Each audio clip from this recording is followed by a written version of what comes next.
So we're in the car. Yeah. We're in the car with Jenny, cat of Jenny and the Felines. And we're just driving around playing It to Know. Now, I know you went to Berkeley. Yes. Berkeley School of Music. Now, did your talent get harnessed at Berkeley? Or, like, was it, were you always playing music, like, since you were young? Like, tell me kind of a little bit about that. Well, I always have been playing music. And when I decided to go to Berkeley, it was more of a matter of like fine-tuning my music skills and learning how to do the marketing part and the business part and meeting other people like me who are weird, who like music, who practice a lot. Yeah. And when I got to Berkeley, I had all the pieces, but I really didn't know how to put them together until I got out of Berkeley and started meeting people like who I play with now in my groups. Mm-hmm. And really, that's when I actually started using what I learned at Berkeley, was when I was meeting those people, playing in groups, and learning that I could actually be a pretty decent teacher of all that information for other people and a good communicator. So that's kind of where it went off. And yeah, Berkeley was cool. I had a great time there. It was really expensive, but it was like the best thing I could have bought with my time and my money. So nice. Very, very cool. So how long, when did you first get the music itch? Like, when did you first start playing? Singing and creating? I guess when I was a really little kid. I was at my cousin's birthday party, and she had it at the, the VFW hall, and there was like this little stage. Yeah. And my cousin was, I don't know, she's cool now. I don't know, when we were little kids, she was like a princess. So I really didn't want to hang out with her, but she's cool now, and she's a mom, and she's keeping it real. But I guess, like, when the party was over and everybody's, like, kind of saying bye, my parents were talking to her mom, and I, like, laughed and went over to the stage, and I was making up a song about the Care Bears and, like, pretending to play the guitar on stage, and nobody saw me. Nobody saw me. Oh my, and that's hysterical because, like, today, if that happened today, you know that 5 people would have videotaped it with their iPhones, exactly. and it would have been on YouTube in like 30 seconds. Exactly, but because it was 1986 or 7, yeah. I don't care how old I am now. Yeah. Maybe in like 15 years I'll care. Okay. But, not wrinkly yet. Never. I may be used up in some cases, but certainly not wrinkly. Oh my gosh. So you have your group, Jenny and the Felines.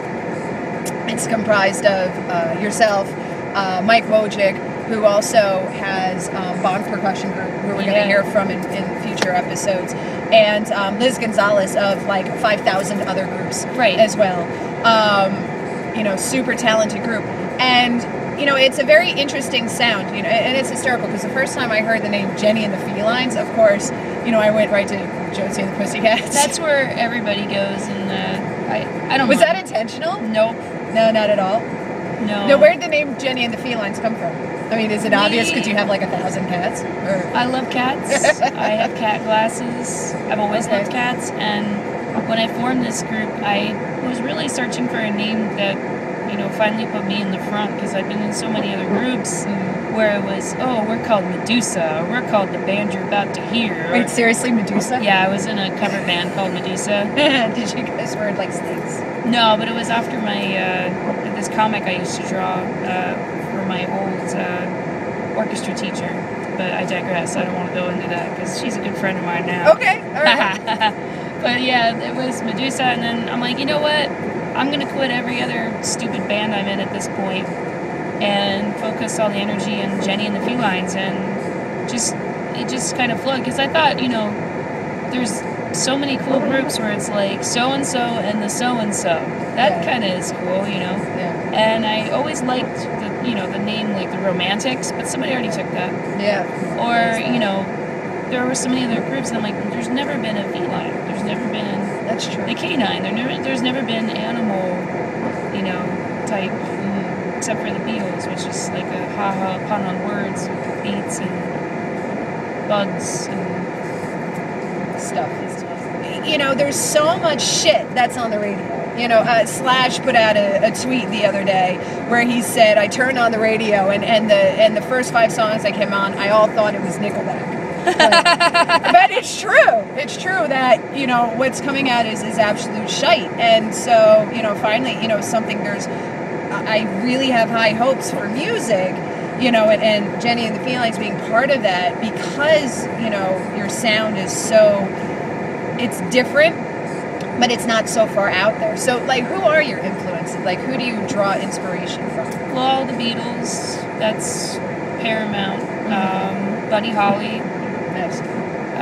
Early rock and roll, rockabilly, just stuff with a lot of energy. But I mean, even some Motown. That's why I'm really happy and excited to have Mike Wojcik as our drummer, because that guy has more backbone and feeling than any other drummer I've ever played with. Yeah. And it makes a world of difference in our group to have him at the throne, because it's so important to have that feel, and that was kind of what I was looking for when I was auditioning drummers. And to have those early influences too, and we all in the group have that. We all have, name a song like Temptations did it. Yeah, I know that song. Okay, let's have a feel like that song. Okay. And that's kind of where I'm at with it. I listen to new music. Sometimes I listen to Taylor Swift. Yeah? Sometimes. Yeah? But I mean... who do you really like that's right now? Who if you could... Now? If you could, if you had to go on a road trip and you could only bring music that's come out within the past few years, who'd your top 2 be that you would bring with you? Probably Adele. All Nice. of her stuff. Okay. All of her stuff. Not just the new stuff, because I think a lot of people overlook the older stuff, which is, I think, in most cases a lot more powerful than the newer stuff. Uh-huh. But probably her, and... Dang, that's a tough one. Because I still, if you go in my car right now, Yeah. I have a 6 CD changer because I'm totally not up with the iPods and whatnot, although I have one. But first CD is Buddy Holly. Second CD is Tom Brislin. Nice. Third CD Now, is... Tom Brislin solo or with him, with Spiralin? His new stuff solo. His new stuff. Right on. And Very cool. the other 2 tracks are stuff that we're working on the studio to hear for discrepancies. And then the last track is Stevie Ray Vaughan Guitar Hero stuff, and it's where did that come from?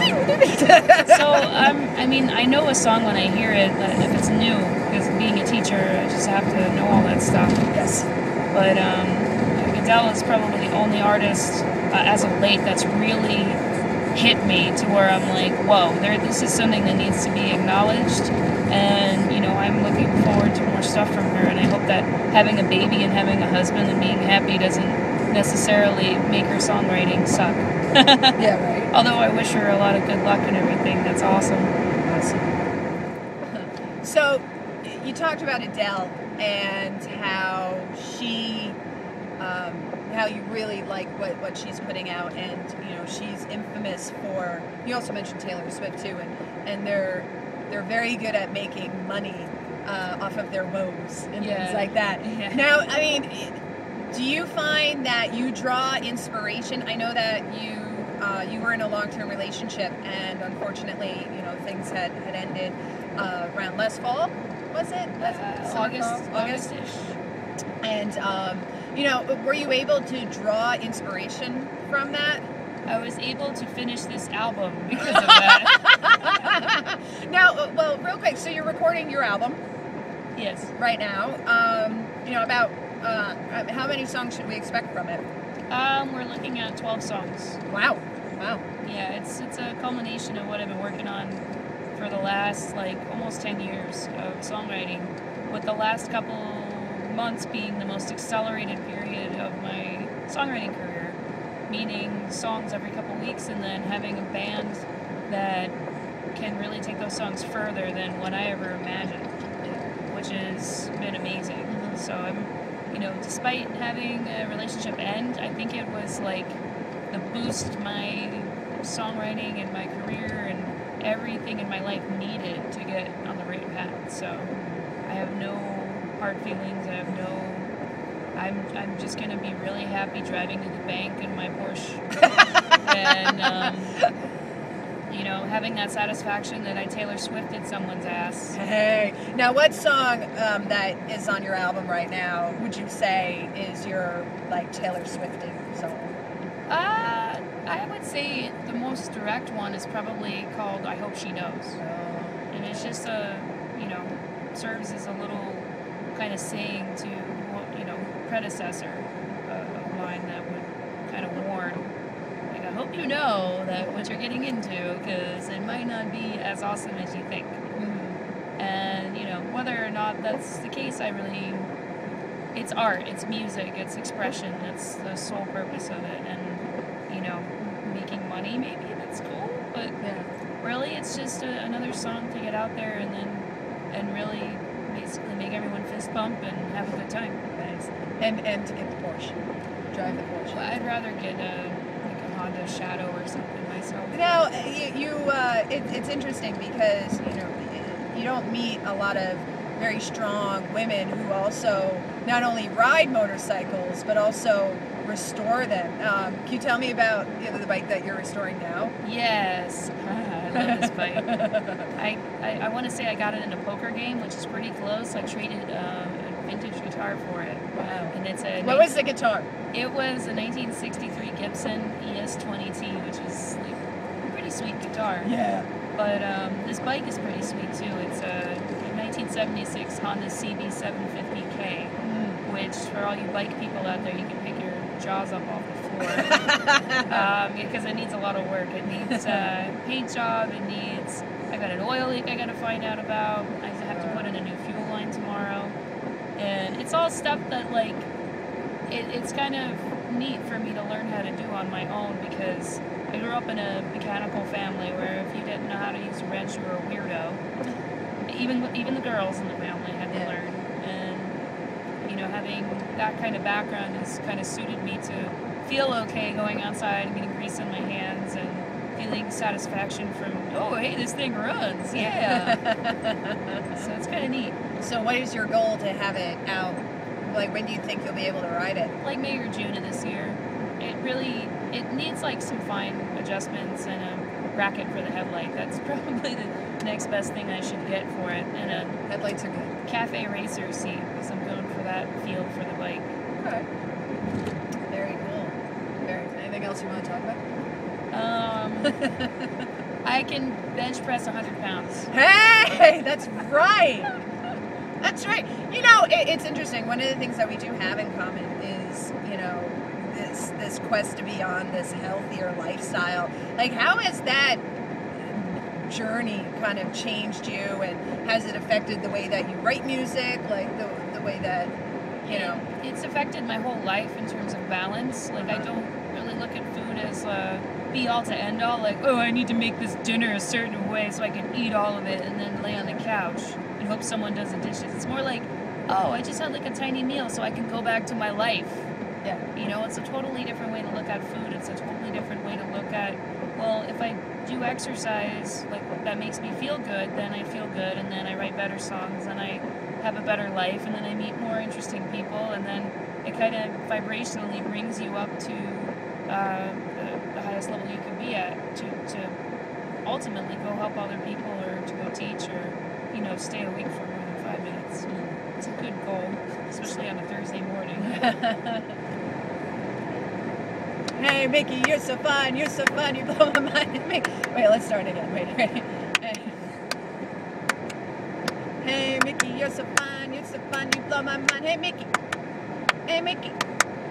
Hey, Mickey, you're so fun, you blow my mind. Hey, Mickey. Hey, Mickey. I got nothing. I can't sing and clap that at the same time. What? You're a trained musician.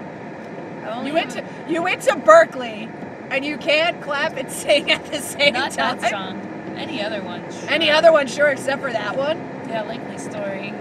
I'm not that good, but I'm good enough. And I feel like there should be this unicorn part in Rainbow. The more you know. Yeah, pretty much.